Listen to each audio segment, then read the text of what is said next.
नमस्कार, मनी गुरु के एक और खास पेशकश में आपका स्वागत है। मैं हूं पल्लवी अरुण वर्मा। क्या आप जानते हैं कि घर बनाने के लिए आप अपने ईपीएफ से पैसे निकाल सकते हैं? जी हाँ, इसको लेकर कुछ नियम जरूर है।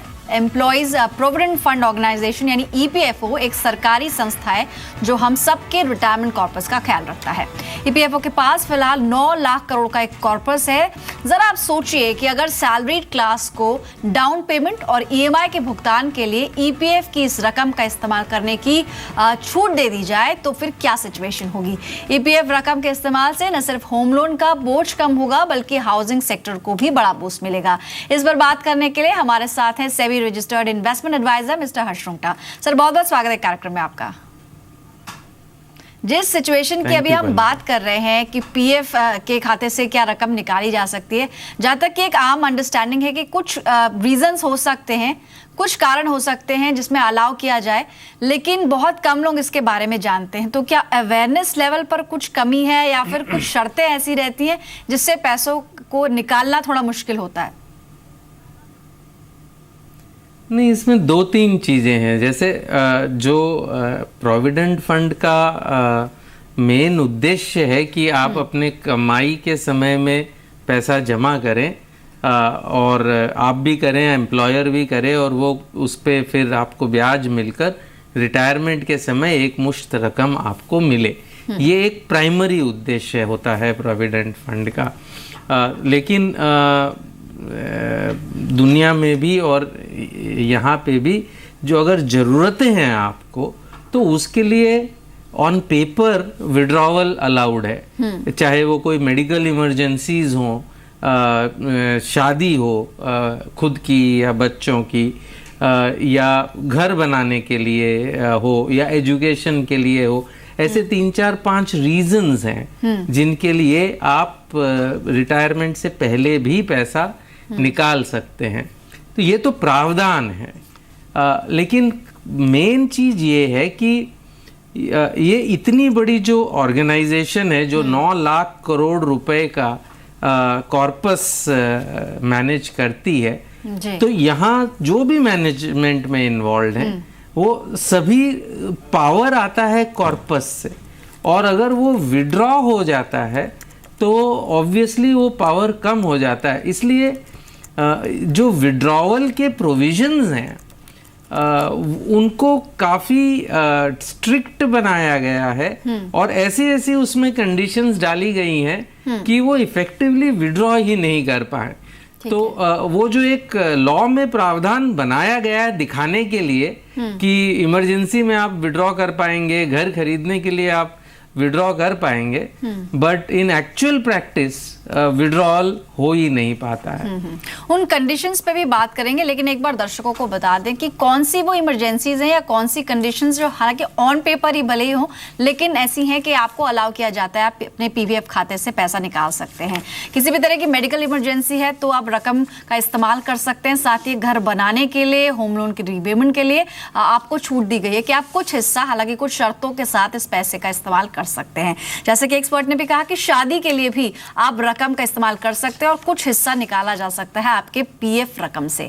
लेकिन अब बात होती है कि वो कंडीशंस क्या हैं। तो हाल फिलहाल में भी हर्ष सर काफी कुछ चेंजेस हुए हैं, और कुछ इस तरह की भी हमने रिपोर्ट्स पढ़ी कि 90% तक वो रकम निकाली जा सकती है। लेकिन शायद ये जितना आसान लग रहा है सुनने में, उतना आसान है नहीं। क्या कंडीशंस हैं उसमें? किस तरह की सिचुएशन में आप 90% तक विड्रॉल कर सकते हैं, और क्या ये प्रैक्टिकली हो रहा है? तो पहले जो एग्जिस्टिंग कई सालों से जो प्रावधान थे उनके बारे में बात करें तो आप निकाल सकते थे एक हद तक आपका प्रोविडेंट फंड घर खरीदने के लिए। लेकिन उसमें 2 तरीके के थे। अगर एक आप घर खरीद रहे हैं सरकारी क्षेत्र से, यानी स्टेट गवर्नमेंट या उनके जो ऑर्गेनाइजेशंस हैं वेरियस स्टेट्स में, तो आपको अलाउड था।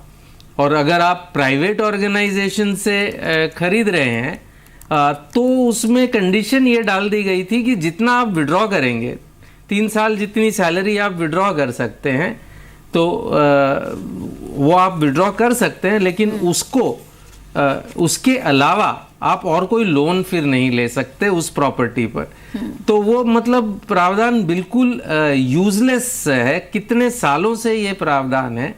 और एज पर ईपीएफओ की जो एनुअल रिपोर्ट है 14-15 की, जो लास्ट रिपोर्ट मुझे मिल पाई, उसके मुताबिक ईपीएफओ में 15 करोड़ अकाउंट्स हैं और पार्शियल विड्रॉवल कोई भी कारण से, मेडिकल, शादी, घर, सिर्फ 4.41 लाख लोग विड्रॉ कर पाए। यानी पॉइंट कितना अमाउंट है वो दिया हुआ नहीं है, बट सिर्फ 0.29% लोग, 0.3% आप समझ लीजिए, लोग इस पार्शियल विड्रॉवल फैसिलिटी का उपयोग कर सके। तो वेरी वेरी क्लियरली नए लोगों को इसके बारे में पता है, और जिनको पता भी है उनके लिए भी ये विड्रॉ करना एकदम मुश्किल है। ये एक क्लियर चीज है जी। अब जो प्रावधान, तो वो हमेशा इसमें कोई ना कोई ऐसी कंडीशन डाल देते हैं जिससे कि वो एकदम थियोरिटिकल हो जाता है विड्रॉवल।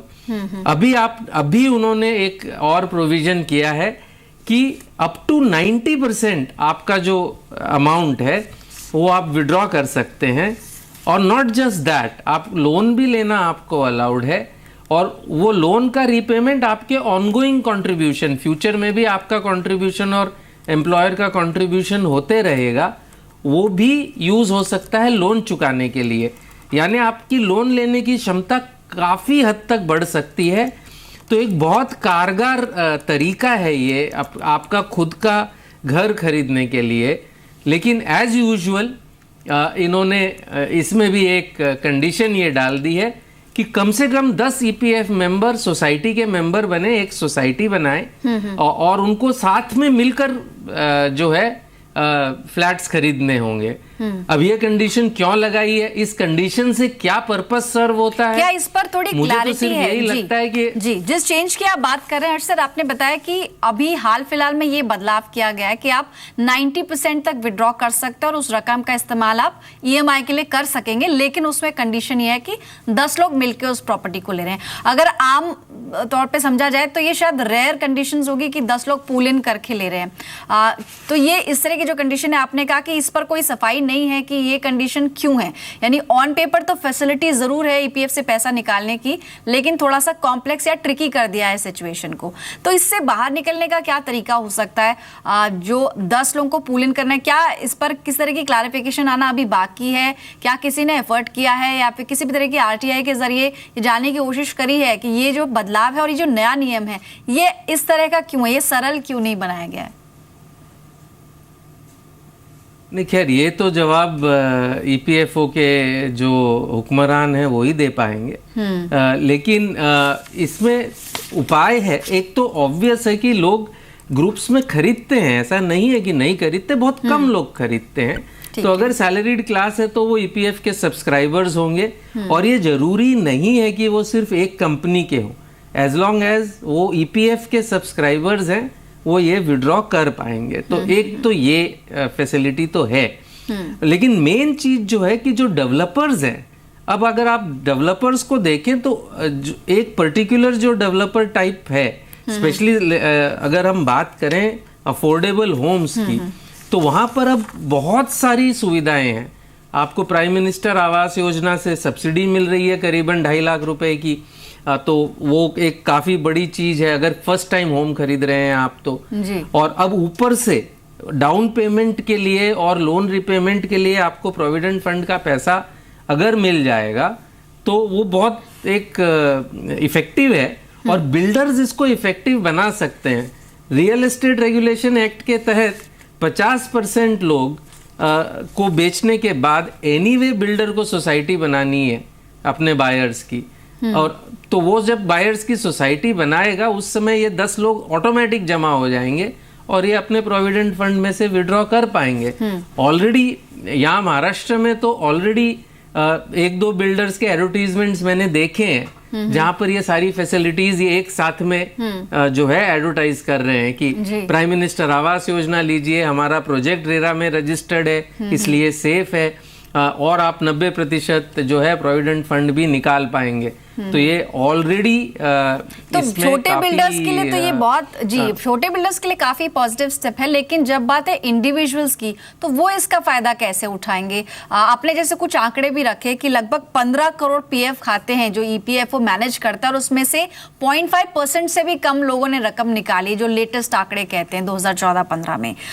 ये क्योंकि थोड़ी कंडीशंस भी इसमें ऐसी मेंशन्ड है, साथ ही लोगों में अवेयरनेस भी कम है, दोनों कारण हो सकते हैं। तो अब अगर हम समझे इसे कि इंडिविजुअल्स के लिए तो ये एक डेटरेंट के तौर पर ही काम करेगा, ये उनको इनकरेज नहीं करेगा। अगर हम अन्य देशों से इसको कंपेयर करें, क्या आपके जहन में कोई एग्जांपल आता है कि जहां पर इंडिविजुअल्स को इंकरेज किया जाता है कि वो अपना घर खरीदें और अपनी पीएफ की ही राशि से, जो आप वैसे भी कंट्रीब्यूट कर रहे हैं, आप चूज कर सके कि उस रकम का इस्तेमाल आपको कैसे करना है? हाँ, तो ये क्लियर है कि अगर आप इंडिविजुअल हैं तो ये फैसिलिटी आप यूज़ नहीं कर सकते। तो फिर आपको मतलब ऐसे बिल्डर के पास जाना होगा जो जमा कर रहा है, या वेरी क्लियरली बहुत जल्द जो है वेबसाइट स्प्रिंग अप हो जाएंगी, होम लोन लेंडर्स हैं वो लोग ग्रुप बनवाना हेल्प करने शुरू कर देंगे। तो ये होगा, धीरे धीरे होगा, क्योंकि ये बहुत कारगर फैसिलिटी है।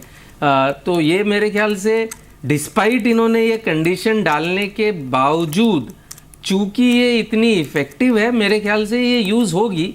लेकिन इंडिविजुअल के लिए यूज़ करना थोड़ा सा ये बहुत ही डिफ़िकल्ट है, और ये अलाउ करना चाहिए ईपीएफ को, बिकॉज अगर जब घर बनता है तो एक तो जिसने घर खरीदा उसको फ़ायदा होता है, बाय द टाइम वो 50-55 का होगा तब तक वो घर उसका हो जाएगा, और कॉर्पस कम भी बना इस वजह से, तो भी घर itself is a very useful retirement corpus. और सेकंड बड़ी चीज है, जब घर खरीदता है और घर का जब लोग घर खरीदते हैं तो एम्प्लॉयमेंट मिलता है, अनस्किल्ड सेमी स्किल्ड लोगों को एम्प्लॉयमेंट मिलता है, कई इंडस्ट्रीज इसके पीछे चलती हैं। रियल एस्टेट सेक्टर एक इंजन है, ग्रोथ इंजन है, और सब्सक्राइबर्स का खुद का पैसा अपने खुद के घर के लिए अगर यूज़ हो और उससे इकोनॉमी को भी बूस्ट मिले, तो इससे अच्छा और कोई चीज नहीं हो सकती। आई थिंक शायद सिंगापुर में इस तरह का नियम है कि आप चूज कर सकते हैं कि आप जो पीएफ का कंट्रीब्यूशन दे रहे हैं उसका इस्तेमाल आप लोन की ईएमआई में कर सकें। साथ ही आपसे मैं जानना चाहूंगी कि काफी समय से, जैसे आपने कहा, कंडीशंस जो भी रही हैं बहुत फ्रेंडली नहीं है अगर कोई घर बनाने की सोच रहा है। जरूर उसमें कुछ स्पेसिफिक कंडीशंस हैं और अलाउ किया जा सकता है, लेकिन हाल फिलहाल में जो ये 90% वाला विड्रॉल का क्लॉज है उसमें सबसे बड़ा पेच यही है कि 10 लोगों को मिलकर प्रॉपर्टी लेनी होगी तो ही आप इसका फायदा उठा सकते हैं। हमेशा से ईपीएफओ की एक कह सकते हैं उनकी दलील रही है, या फिर उनके मुताबिक कि जो रिटायरमेंट का कॉर्पस है उससे कोई छेड़छाड़ ना करे या फिर वो बचा रहे रिटायरमेंट के समय तक, इसलिए नियम थोड़े से सख्त हैं। तो इस दलील से आप कितना इत्तेफाक रखते हैं, ये जो कारण हमेशा से दिया गया है ईपीएफओ की तरफ से? ये कारण मेरे ख्याल से अगर हम देखें कि किस पर्पस के लिए विड्रॉ हो रहा है, तो उस संदर्भ में अगर देखें तो अगर खुद का घर बनाने के लिए अगर पैसा विड्रॉ हो रहा है, ये पैसा अल्टीमेटली सब्सक्राइबर का अपना पैसा है, तो वो अगर खुद के घर खरीदने के लिए ये पैसा विड्रॉ करता है तो वो भी एक असेट है, वो वेस्टफुल एक्सपेंडिचर नहीं है। तो वो जो, और उससे जो उसको एक सेंस ऑफ सिक्योरिटी मिलती है, उससे उसकी प्रोडक्टिविटी भी बढ़ती है, और इवेंचुअली अगर जब वो रिटायर भी हो जाएगा और समझो कॉर्पस नहीं बन पाई क्योंकि उसने मेजॉरिटी पैसा जो है वो अपने घर के लिए यूज कर लिया, तो उस घर में रिवर्स मॉर्टगेज वो कर सकता है उस टाइम, और उससे उसको पेंशन मिल सकती है। जो कॉर्पस जमा हो रही है उसको चूंकि वो लोग एकदम लो यील्डिंग एसेट्स में लगाते हैं, उसकी कॉर्पस बढ़ नहीं पाती, और अगर घर में लगाते तो ठीक है, वो भी शायद ना बढ़े इतना, लेकिन वो उस घर में रह तो रहा है और उसको एक सेंस ऑफ सिक्योरिटी मिल रही है। आपने सिंगापुर की भी बात की, तो ऑब्वियसली सिंगापुर है और भी कई देशों में ये लॉन्ग टर्म जो सेविंग है, इसको खुद का घर खरीदने के लिए चैनलाइज करना, ये एक गवर्नमेंट पॉलिसी है, क्योंकि इसकी डाउनस्ट्रीम बहुत से फायदे हैं, सरकार को भी, इकोनॉमी को भी, और खुद जो खरीदता है उसे भी। तो सिंगापुर में ये क्लियरली अलाउड है कि एक पोर्शन आप जो है अपने घर के लिए खरीदें, उस पैसों से जो उनका जो सरकारी हाउसिंग है वो भी आप खरीद सकते हैं, उसके नियम अलग हैं। प्राइवेट हाउसिंग खरीद सकते हैं, उसके नियम अलग हैं। मेन चीज इस चॉइस है सब्सक्राइबर के पास कि वो चाहे तो ये पैसा अपने खुद के घर के लिए इस्तेमाल कर सकता है। यहाँ पर ये डीवियस तरीके से ये सो कॉल्ड विड्रॉवल अलाउड है, लेकिन इसमें ऐसी कंडीशंस डाल दी गई हैं ताकि इसे कोई यूज न कर पाए।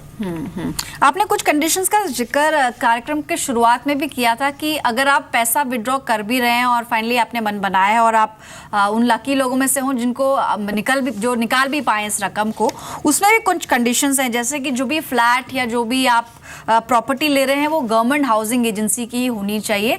अगर ऐसा नहीं होता है, अगर आप किसी प्राइवेट डेवलपर से कोई फ्लैट ले रहे हैं, इन दैट केस आपको उस रकम पर कोई लोन नहीं मिलेगा। इस तरह की कुछ सिचुएशन है क्या? बिल्कुल, अगर आप विड्रॉ करके प्राइवेट पार्टी से ले रहे थे, ये पहले के प्रावधान है, तो आप फिर उस प्रॉपर्टी पे लोन नहीं ले सकते। ओके। तो अब बताइए, अगर इतना पैसा उसके पास प्रोविडेंट फंड में होता कि उससे और थोड़ा सा अपना पैसा मिला के वो फ्लैट खरीद सकता, तो मतलब वो पॉसिबल नहीं है, तो इसलिए वो यूज नहीं होता। मैंने आंकड़े आपको बताए कि 0.3% लोगों ने कोई भी कारण से किया है। अब उसमें से हाउसिंग वाले कितने हैं ये नहीं पता, अमाउंट कितनी है ये भी नहीं पता, क्योंकि ये सारे आंकड़े डिस्क्लोज नहीं किए गए हैं। लेकिन इतने कम, और नए इसकी पब्लिसिटी होती है, नए प्रावधान भी हैं, इसकी भी पब्लिसिटी सिर्फ ऑनलाइन की गई है, ऑफलाइन मीडिया में इसकी पब्लिसिटी नहीं है, ट्रेडिशनल मीडिया में इसकी पब्लिसिटी नहीं है।